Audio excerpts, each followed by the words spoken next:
মন্দিরে, দক্ষিণেশ্বর মন্দিরে ঠাকুর কেদারাদি ভক্ত সঙ্গে কথা কইতেছে। আজ রবিবার অমাবস্যা, 29শে শ্রাবণ, 1289, 13ই অগস্ট 1882 খ্রিস্টাব্দ, বেলা 5টা হইবে।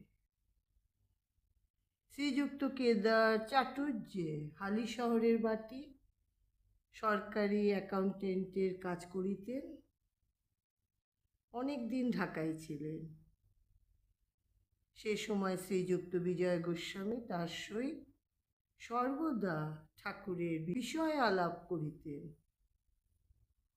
ঈশ্বরের কথা শুনিলেই তার চক্ষু অশ্রুপূর্ণ হইত। তিনি পূর্বে ব্রাহ্ম সমাজভুক্ত ছিলেন। ঠাকুর নিজের ঘরের দক্ষিণের বারান্দায় ভক্ত সঙ্গে বসিয়া আছেন। রাম, মনমোহন, সুরেন্দ্র, রাখাল, ভবনাথ মাস্টার প্রভৃতি অনেক ভক্তেরা উপস্থিত আছেন। কেদার আজ উৎসব করিয়াছেন। সমস্ত দিন আনন্দে অতিবাহিত হইতেছে।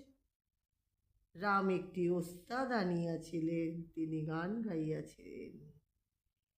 গানের সময় ঠাকুর সমাধিস্থ হইয়া ঘরের ছোট খাটটিতে বসিয়াছিলেন।